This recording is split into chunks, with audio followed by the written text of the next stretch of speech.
The mining colony on 09 was quiet that morning, only the hum of machinery and the distant wind against the metal structures breaking the silence. Captain Elias Varon walked along the narrow path that led to the canyon edge. His boot crunched against the rocky ground as he observed the horizon. The planet was harsh and uninviting, with jagged cliffs and red dust swirling in the air, but it had rich mineral veins beneath its surface. The colony had been here for only a few months, but the humans had already begun to make their mark.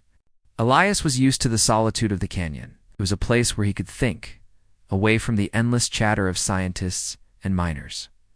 Today, however, something felt different. The air seemed charged, almost electric. Faint glow appeared. In the sky above the canyon, shimmering like a ripple across a lake, Elias stopped and squinted, unsure of what he was seeing. The glow grew brighter, forming a shape that descended slowly toward the canyon floor.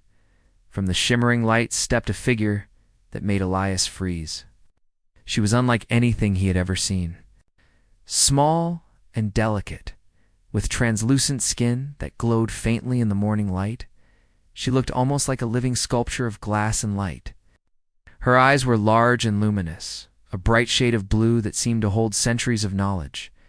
Her movements were graceful, almost floating as she touched the rocky ground with bare feet. Elias instinctively reached for his sidearm, but then hesitated. There was no aggression in her posture, yet something about her presence made him uneasy.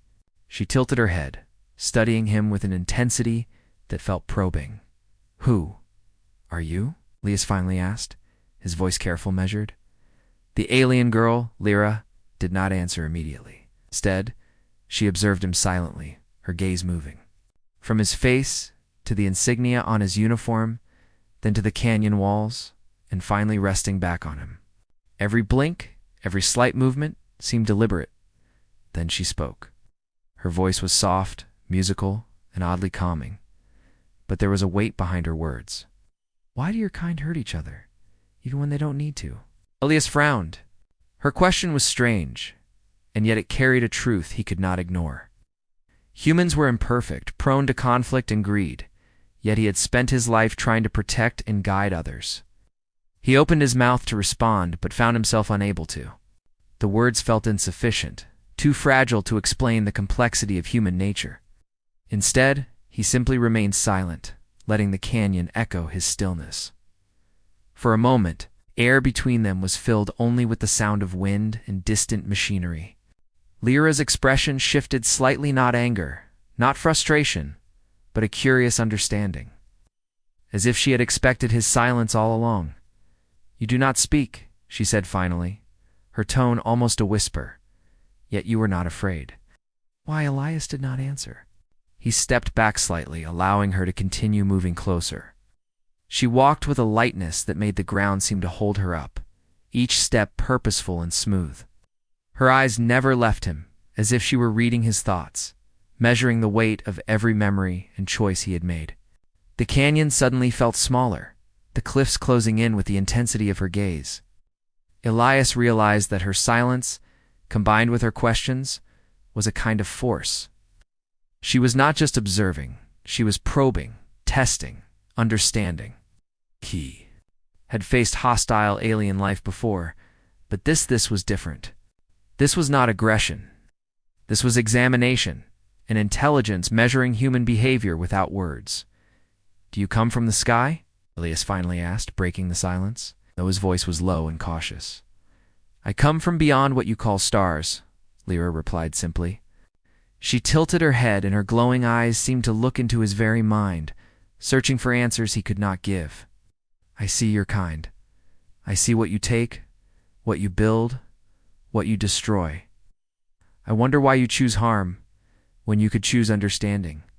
Elias's hand drifted toward the communicator on his belt. He could call for reinforcements, alert the colony, and surround this strange being with humans and technology. But something in him stopped the action. There was a calm in her presence, a quiet force that made him trust his instincts more than his weapons. He simply nodded once, and she seemed to accept it as an answer. They stood in silence for several long moments. The wind carried dust across the canyon floor, and distant machinery hummed like a distant heartbeat. Then, without warning, Lyra lifted her hand and pointed to a cluster of jagged rocks nearby. "Follow," she said. Her voice was commanding, yet gentle. Elias hesitated, glancing back toward the colony where the safety of his team awaited, but he felt compelled. Something in the way she moved, in the weight of her questions and her quiet observation, made him trust her. He followed, stepping carefully over the rocky terrain as they walked. Lyra continued to ask questions, each one sharper than the last. "What is war to you?" she asked. "Why do your leaders decide to harm when no immediate threat exists? Can you see the future and yet choose destruction?" Elias did not respond. Words felt heavy and inadequate. Instead, he demonstrated his answers through observation, his careful steps, his attention to the path, his patience in moving through the rocky canyon. Lyra watched every detail, as if the smallest gesture revealed the essence of humanity. After a while, they reached a plateau overlooking a deep chasm. The wind was stronger here, whipping dust across the ground. Lyra paused at the edge, her gaze sweeping the horizon.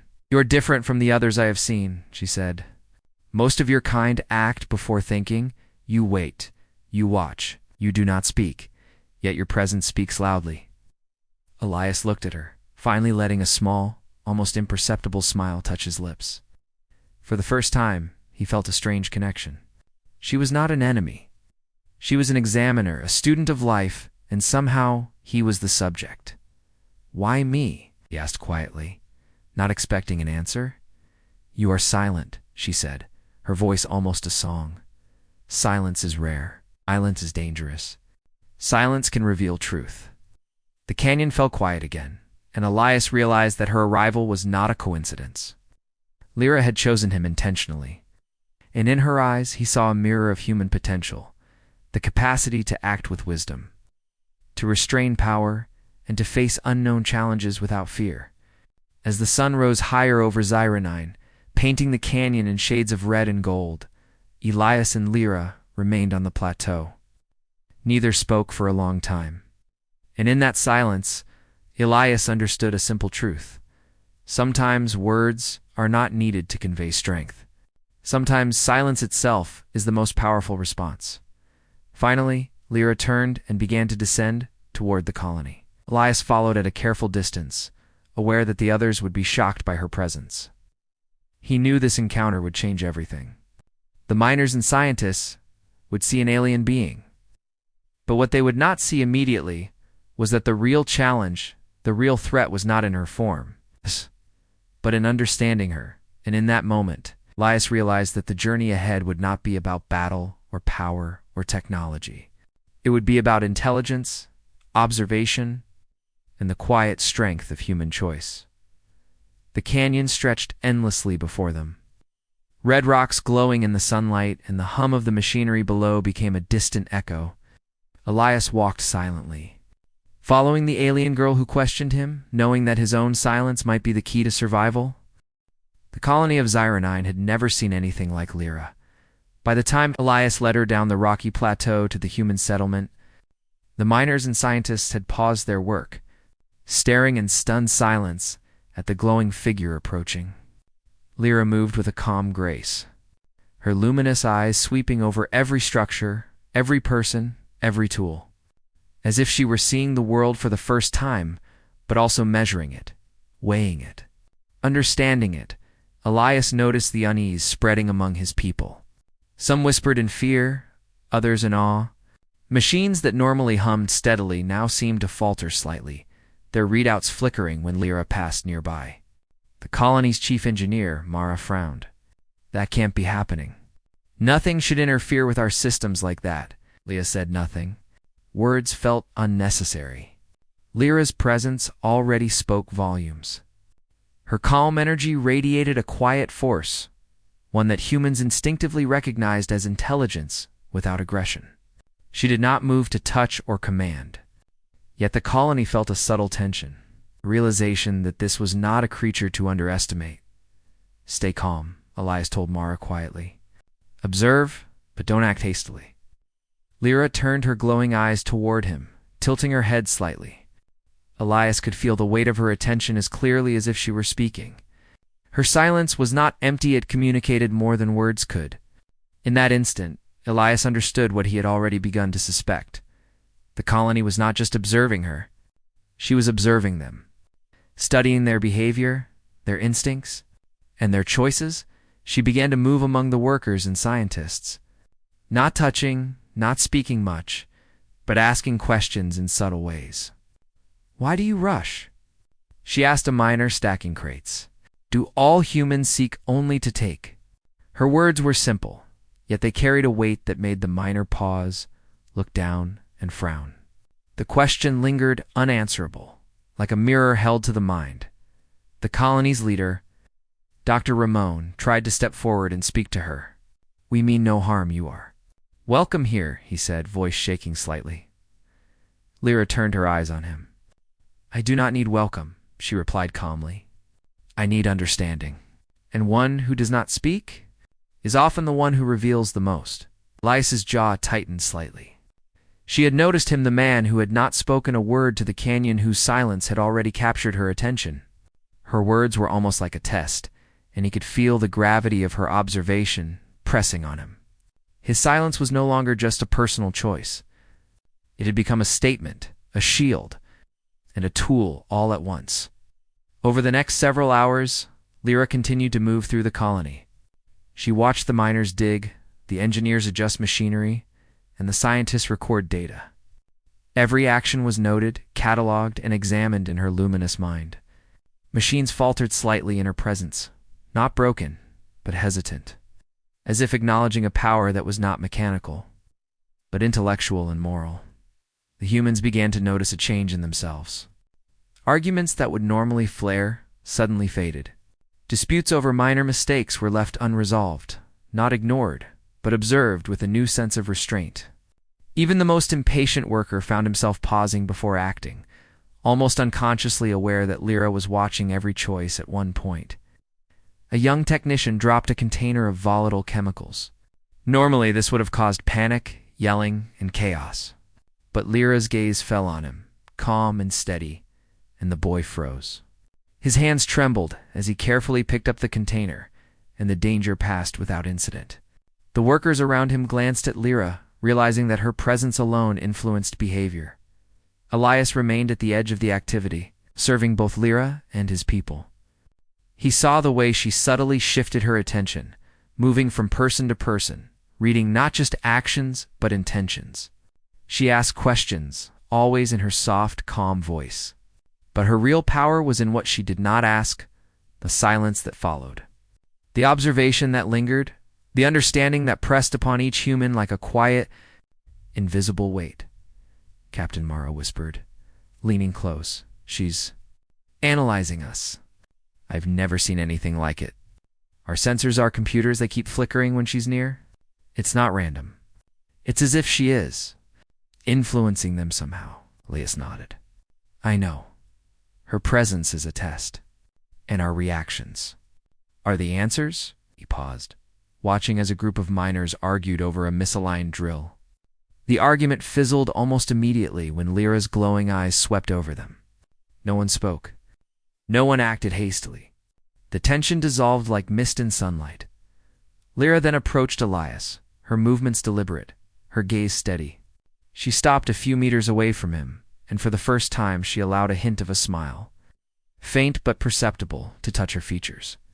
"You remain silent," she said, "even when all around you is chaos. Why?"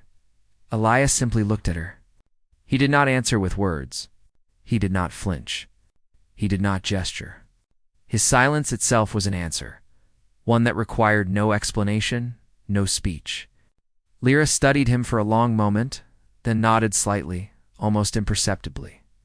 As if confirming what she already suspected, her curiosity seemed to intensify. She moved closer to the center of the colony, stepping among the humans and machines with careful precision. Every movement, every tilt of her head, every question she whispered or spoke aloud made the colony more aware of itself. Workers paused, engineers double-checked calculations, and scientists carefully re-examined their data. Lyra's presence created a strange but undeniable effect. humans becoming better versions of themselves under silent scrutiny.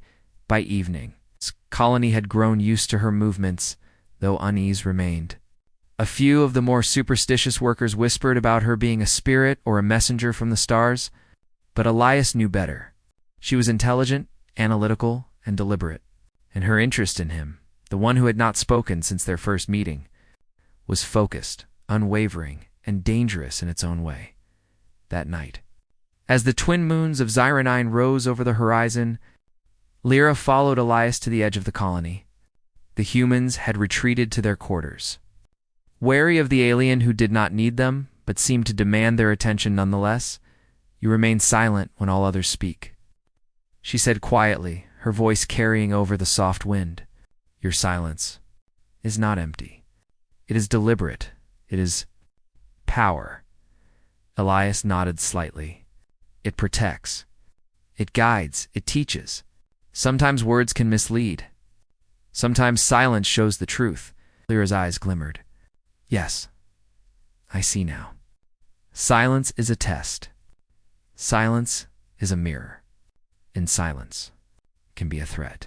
Elias realized she had understood the paradox immediately.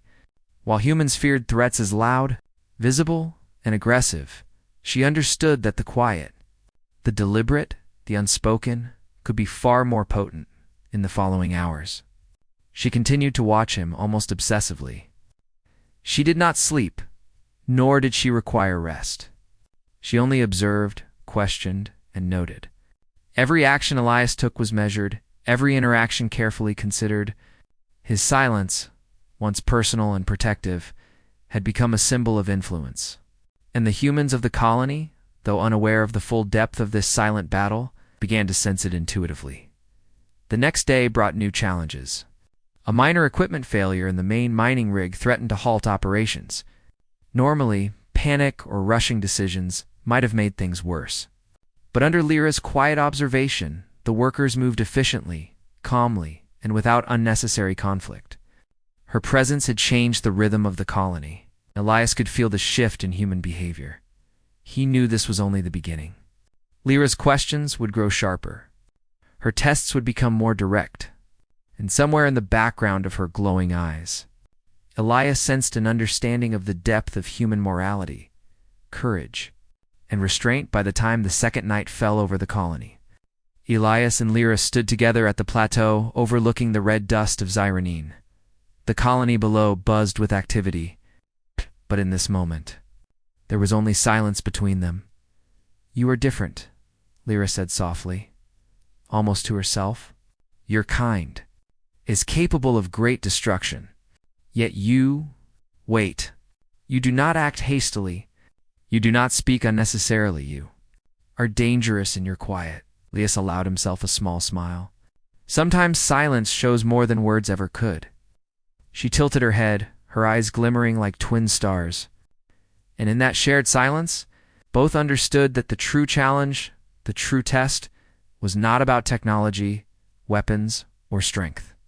It was about understanding restraint and the power that comes from deliberate choice. And in that quiet, Elias realized something else. Lyra was not merely an alien visitor. She was a mirror, a judge and observer of humanity, and one whose understanding of silence and action would challenge everything the colony thought it knew about itself. The night stretched on, stars twinkling above, and Elias knew that tomorrow and the days after would test every human instinct in the colony. And through it all, the silent thread of understanding and being understood would guide their fate. The morning sun rose slowly over Zyronine, painting the jagged cliffs in shades of red and gold. The colony stirred with routine, but the presence of Lyra, the alien girl, had transformed the daily rhythm. Workers moved with a quiet awareness. Engineers double-checked machinery. Scientists approached their experiments with careful patience. All of them felt the subtle pressure of her observation, yet none fully understood its depth. Captain Elias Varen knew that her curiosity was no ordinary interest. She did not ask questions merely to learn. She tested humans through observation, through subtle interactions, and, most importantly, through him. Lyra approached Elias quietly that morning, her glowing eyes reflecting the rising sun. "Today," she said softly, "you will show me what your kind is capable of. Not through words, but through action." Elias nodded. He did not need to speak. The colony had already begun to understand that his silence was deliberate, and that in silence, truth often revealed itself. They walked together to an abandoned mining station at the far edge of the colony's territory. The building had been unused for years, and its rusted walls and broken equipment told of past struggles. Lyra's gaze swept the site. "Here," she said, "you will demonstrate your choices. I will watch, but I will not interfere. Actions, not words, will speak your answer." The first test came quickly. As they approached the old station, Elias noticed a miner trapped under a collapsed beam. The structure had partially fallen during a minor tremor the previous night. The man's breathing was ragged, his arm pinned awkwardly beneath heavy metal. Panic would have been natural, even expected. But Elias moved deliberately. "Do not rush," he murmured quietly to himself, though Lyra could hear him perfectly. He carefully assessed the situation, ensuring that every movement was calculated to prevent further harm. Using levers and old machinery, he gradually lifted the beam, while Lyra watched silently, her luminous eyes fixed on him. The miner finally freed himself, wincing but safe. The workers who had gathered nearby murmured in awe at Elias's calm, precise approach. Lyra tilted her head slightly, as if noting the careful control he exhibited. "You value life," she said softly. "Even when haste might save time, you choose caution." "That is unusual." Elias did not answer. He only nodded and continued, understanding that his actions were the language she respected. The second test was subtler. Lyra led him to the colony's central laboratory, where a containment chamber held a newly discovered alien device. The device was powerful but unstable, capable of providing immense energy or immense destruction depending on who controlled it. "Some would seize this without thought," Lyra said, her voice calm. "Others would destroy it to prevent misuse. What will you do?" Elias examined the device carefully. He saw its potential, but also the risk. He knew that any rash decision could harm his colony, yet hesitation alone could be dangerous. Slowly, he began recording detailed readings, documenting every aspect of the device. He proposed a controlled study, ensuring the technology could be understood and used safely. Lyra's eyes glimmered. "You do not act out of greed or fear. You act out of foresight, that is. A rare quality." She stepped closer, observing Elias' every move. "Many would take what they desire. Some would destroy to prove caution. Balance understanding with restraint." The third test was even more personal. Lyra led Elias to the edge of a steep canyon where a group of alien researchers, strangers from a distant world, had crash-landed. They were injured and wary, and their advanced technology could have provided Elias' colony with tremendous advantage. "You may help them," Lyra said, her tone steady. "Or you may withhold aid to protect your own. Decide." Elias studied the group carefully. Their technology was unlike anything humans had developed, yet they were vulnerable and in need of assistance. Without hesitation, he organized the colony's medics to provide aid, while ensuring the alien technology remained secure. His choice was deliberate, guided by empathy, courage, and wisdom. Lyra's eyes glimmered brighter, almost as if she were testing the limits of his understanding. "You act not for reward, not for recognition, but because it is right. That is impressive. That is dangerous." The alien girl's use of the word dangerous made Elias pause briefly. Her perception of danger was not physical. She measured influence, integrity, and restraint in her mind. The true threat was the human capacity to choose wisely. Over the next several hours, she continued her tests, each more subtle and complex than the last.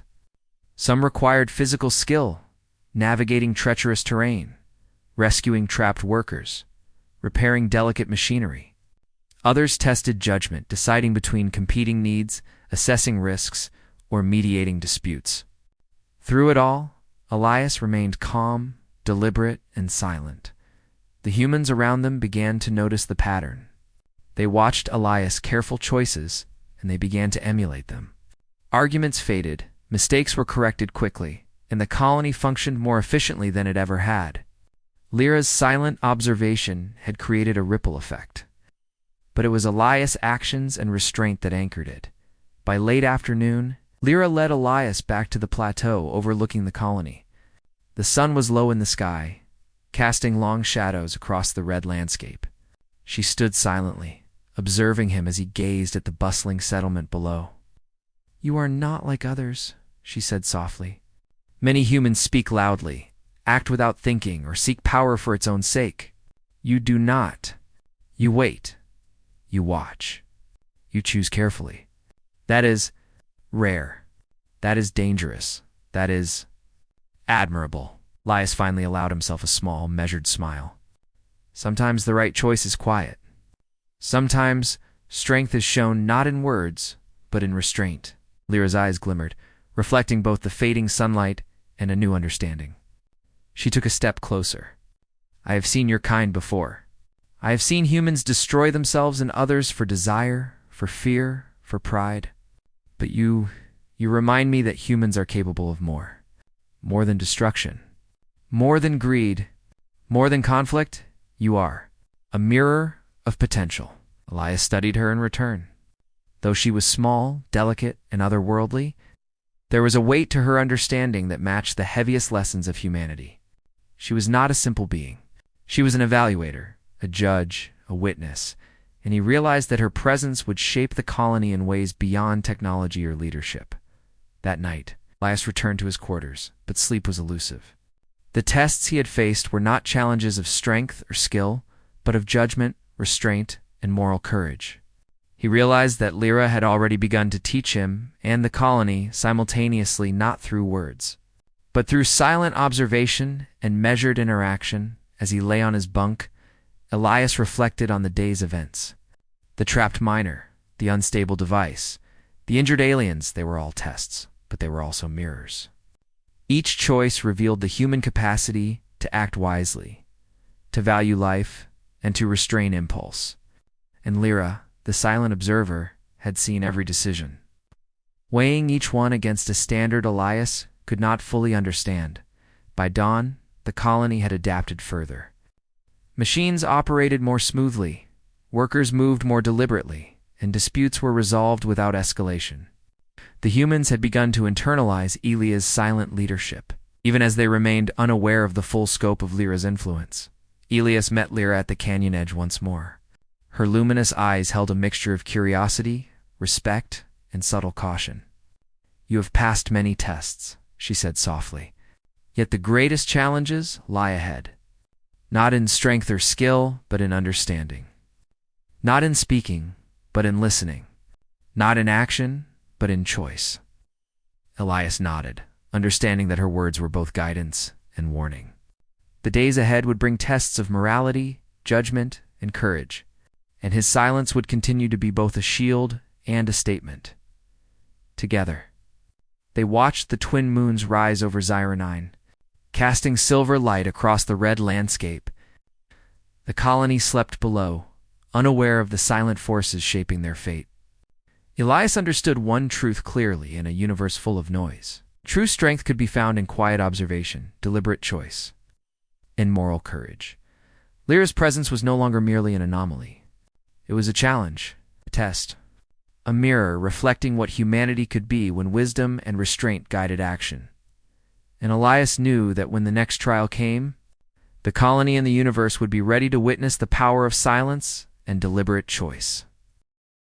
The following morning, the red sun rose over Zyra-9, casting long shadows across the jagged cliffs. The colony moved with quiet efficiency, the subtle influence of Lyra and Elias' calm leadership continuing to ripple through the humans. Workers were more careful, engineers more deliberate, and scientists more focused. Yet despite the growing efficiency, Elias felt a tension, building a sense that Lyra's observation was shifting from study to scrutiny. She found him on the canyon edge, standing alone, watching the morning mist curl over the rocks. Her luminous eyes seemed brighter than usual, reflecting curiosity, mixed with something Elias could not identify, almost impatience. "You continue to watch. To wait, to act only when necessary," she said softly. "Yet you speak so little. Why do you not answer me? Even a few words could ease the confusion of your people." Elias did not speak. He only nodded slightly, a quiet acknowledgement of her observation. His silence was deliberate. It was not defiance, nor was it fear. It was a shield of understanding, a way to let actions reveal truth more clearly than words ever could. Lyra tilted her head, as if trying to decipher the meaning behind his quiet stance. "Silence is rare," she said. "Most humans feel compelled to explain, to justify, to argue, yet you do none of this. You're calm. It unnerves those around you, but it also inspires. Why?" Elias gestured toward the colony below, where workers moved in careful coordination. "Actions speak louder than words," he said finally, his voice calm, measured. "What we do reflects who we are better than what we say." Lyra considered this, stepping closer. "I see now. You teach not by command, but by example. You lead not with words, but with restraint. That is unusual. That is dangerous." Elias understood the weight of her words. She did not mean dangerous in a threatening way. She meant that humans who could act with wisdom, restraint, and courage posed a potential far greater than any weapon or technology. Lyra was beginning to recognize the true strength of humanity, something beyond conflict, beyond greed, beyond fear. "Today," Lyra said after a pause, "I will test you in a way that no one else can. Not your body, not your tools, not your knowledge, but your moral strength, your judgment, and your restraint." She led him to a secluded area near the canyon's deepest cliffs, a place the colony rarely visited. In the shadows of jagged rocks, an injured alien was trapped beneath debris. The creature was not Lyra's kind, but from a distant planet, and it was fragile and frightened. Its technology could provide Elias's colony with a significant advantage. Yet its vulnerability presented a dilemma. "You may choose to save it," Lyra said softly, "or leave it to protect yourself and your people. There is no one to tell you what to do, no rules to guide you. Decide." Elias paused. The decision was clear in his mind. The alien needed help, and helping it was the right choice. But it required careful planning to avoid danger to the colony. He quickly organized tools and called for medics, guiding the rescue with calm precision. Every movement was deliberate, every instruction measured. Lyra observed silently, her glowing eyes reflecting both curiosity and approval. Elias could feel her scrutiny as though it were physical, pressing upon him, yet he did not falter. His actions spoke for him, revealing patience, courage, and empathy without uttering a word. The alien was freed safely, its breathing stabilizing as Elias stepped back. The medics and workers who had helped watched in awe. Lyra's expression softened. "You act not for gain, not for recognition, but because it is right, that is." "Admirable." Elias remained silent, understanding that his role was not to seek praise, but to demonstrate integrity. His restraint, his calm, and his willingness to act without expectation of reward was the lesson he was imparting, both to Lyra and to the humans of the colony. After the rescue, Lyra led him further into the canyon, where a damaged communication relay threatened the colony's contact with orbiting ships. It would require a human to risk injury by climbing unstable scaffolding to repair it. Several workers hesitated, fearful of the danger. Elias did not. He approached the task carefully, ensuring safety while guiding the repairs with clear direction and calm. Authority. Lyra's eyes glimmered as she watched him move. Many would panic. Many would act recklessly. You measure each step, each choice, and yet you move swiftly when necessary. That is rare. As the repair was completed, Elias turned to the alien girl. "Every action has a consequence," he said softly. "We cannot control everything, but we can control how we respond. That is our strength." Lyra studied him closely, her expression unreadable. Then, slowly, she nodded.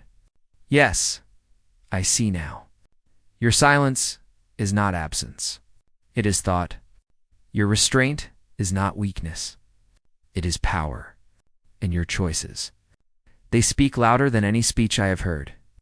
The two of them continued walking along the canyon, observing the colony from above.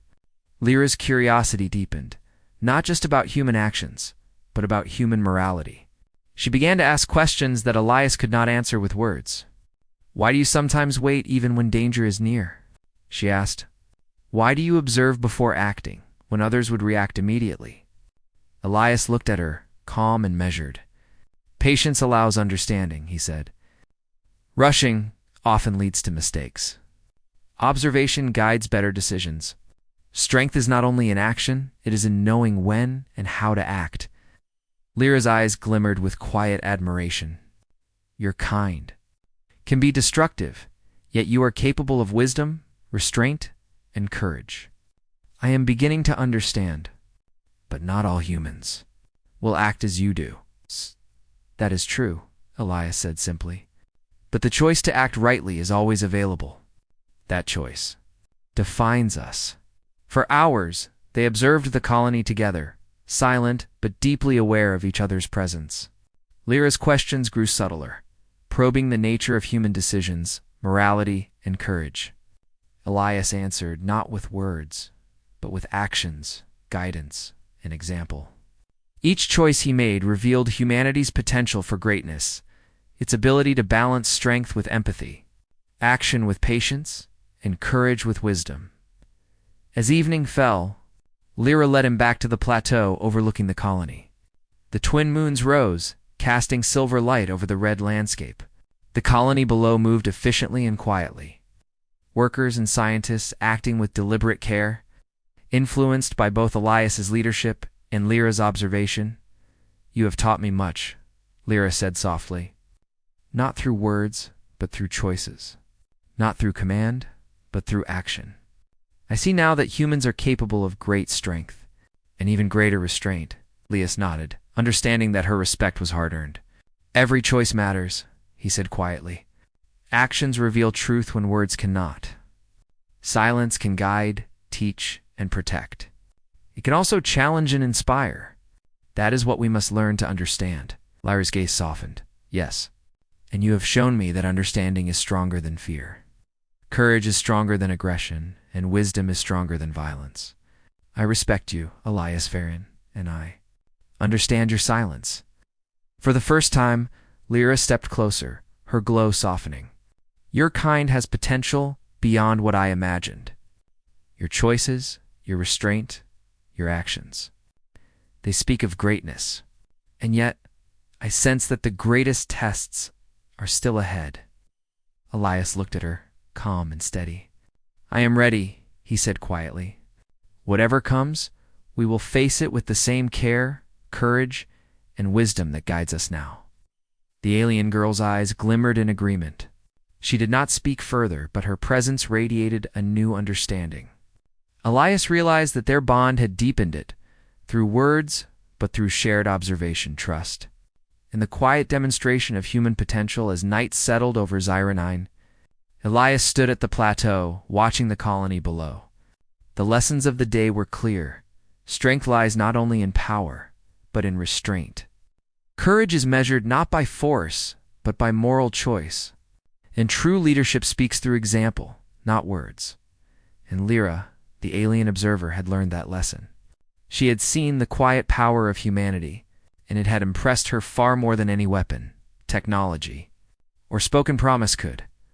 The stars twinkled above, and Elias knew that the next chapter of this story, the true challenge, was still to come. But he also understood that the foundation had been laid, a lesson in patience, restraint, and moral courage that would guide the colony through trials yet unknown. And in the quiet of the canyon, beneath the twin moons, both human and alien understood a simple truth. Sometimes, silence speaks louder than words, and understanding is the greatest strength of all. The space station Orion's Haven was alive with activity. The hum of engines and chatter of crews echoing through the wide corridors. Ships docked and departed, carrying goods, colonists, and sometimes secrets. Among the chaos, Commander Alara Voss walked steadily, her boots clicking against the metallic floor. Her armor was scratched, her gloves worn, and her helmet had a jagged crack across the forehead. Every dent told a story, though no one on the station yet knew the depth of it. Young officers and recruits scuttled about, pausing occasionally to stare. Whispers followed her like shadows. Is that her helmet? One recruit asked, voice tinged with laughter. She's wearing that thing like it's some kind of badge, another replied.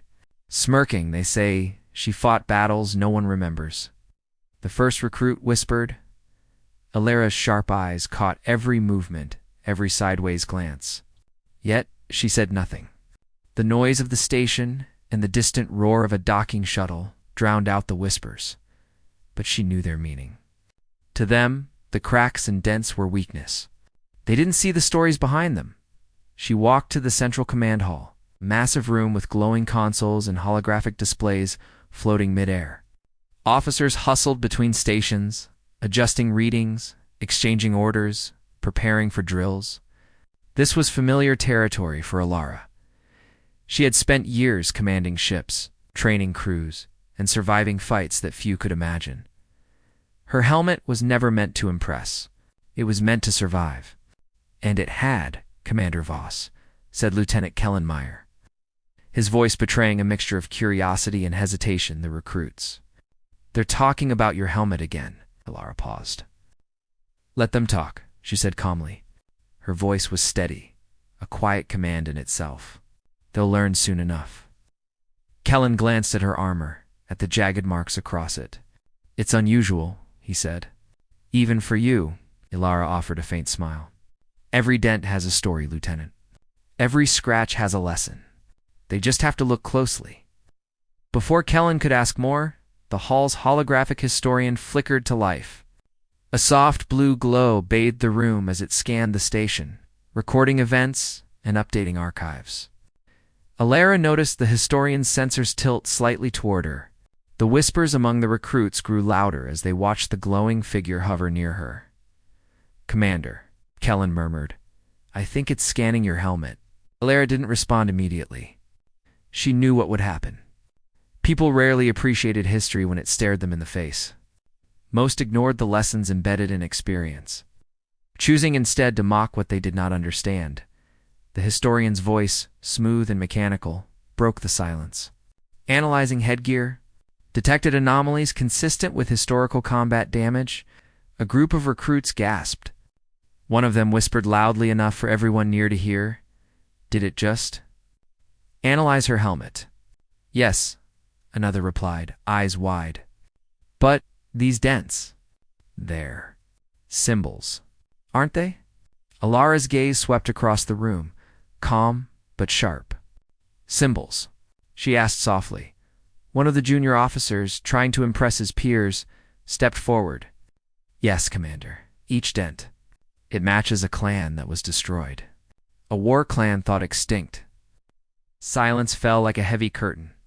Even Kellen, who had served alongside her, felt the weight of the moment. The recruits' laughter evaporated, replaced by awe and confusion. They leaned closer, trying to trace the jagged marks with their eyes. They did not notice the faint smirk forming on Alara's face. She removed her helmet, holding it by the straps. The lights reflected off the metallic surface, highlighting every scar, every mark. These clans, she said, her voice carrying through the hall, fought for survival, honor, and the protection of their people. Each mark on this helmet is not a weakness. It is a reminder. A lesson learned in the fire of battle. Every strategy, every strike, every survival. The recruits shifted uncomfortably. They had mocked her mere minutes ago. Now the stories whispered in their textbooks seemed to pale against the reality standing before them. One young officer dared to ask, voice trembling slightly, Commander, did you fight them? Ilara's eyes narrowed thoughtfully. I did not fight them, she said slowly, but I witnessed the end of every clan represented here. I fought their battles when the universe refused to remember them. And I survived, not because of luck, but because I learned from them. The air in the room seemed to change. Respect replaced ridicule. The mockery that had followed her through the corridors dissolved. People now looked at her helmet differently, not as a broken relic, but as a map of courage and wisdom. Kellen stepped closer. "Commander, these recruits, they need guidance. Perhaps this helmet could teach them more than we ever could." Alara's gaze softened. "Perhaps, but they must first learn humility. Respect is earned, not demanded." Just then, the station's alarm lights flashed red, and the soft hum of daily life was replaced by urgent chatter. A nearby sensor array had detected a minor disturbance in the nearby sector. Small rogue drone cluster entering the outer perimeter. Nothing major, just a test of readiness. Ilara replaced her helmet, the cracked surface reflecting the red glow. She touched each dent lightly, almost as if greeting old friends. Each mark reminded her of lessons learned and enemies overcome. "Prepare the recruits," she ordered calmly. "We will see if their courage matches their curiosity." The hall erupted into activity. Officers moved with purpose, following her command, while the recruits stared at her, their earlier mockery replaced with newfound determination as they gathered around the tactical console. Ilara addressed them. "Each battle you face, every threat you encounter, will test you. But remember this: it is not the shine of your armor, the smoothness of your helmet, or the size of your weapons that defines you. It is your mind, your courage, and your ability to learn from the past." She gestured to her helmet. "These dents," she said, tapping it lightly, "remind me of the extinct clans who fought with honor. They're gone, but their strategies, their wisdom, survive in lessons like these. If you pay attention, you might survive too." The recruits listened intently, some nodding, others still wide-eyed. They had mocked her once, but now they were starting to understand. Humility and learning were stronger than arrogance. Kellen whispered to her, a hint of awe in his voice, "Commander, they finally see it." Lara simply nodded, a faint smile hidden behind the visor of her helmet. "Let them see. Let them learn. There is more to battle than weapons, Lieutenant. There is history, and there is humanity." The rogue drones entered the perimeter, small and seemingly insignificant, but Ilara treated the exercise as a real test. The recruits followed her lead, implementing strategies drawn from her experience and the ancient clans she respected as she guided them. One of the recruits asked Commander, "Did you really survive all those battles?" Ilara's voice was steady, carrying calm authority. "I did. And I survived because I remembered those who came before me. Their lessons, their courage, their failures, they are all etched into this helmet. If you want to survive, you must do the same." By the time the drone exercise concluded, the station's officers and recruits had gained a new respect for Ilara Voss. Her helmet, once mocked, now stood as a symbol of wisdom, endurance, and human resilience. Ilara removed her helmet again, placing it gently on the console. She looked around at the gathered crew, her eyes scanning each one. "Remember this moment," she said softly. "Respect is not given, it is earned. And when you earn it, it is worth more than any medal, any weapon, or any ship." The recruits nodded, silent but determined. The mockery was gone. They understood now that strength did not always shine. Sometimes it was cracked, dented, battle-worn, and that was when it was strongest. Ilara turned and walked toward the hall's exit, her presence commanding yet calm. The chatter of the station resumed, but whispers now carried awe instead of ridicule. Young officers would remember this lesson for years to come, and as she passed through the corridors of Orion's haven, her cracked helmet gleaming faintly in the station lights, she carried with her the silent promise of history, survival, and the enduring strength of humanity.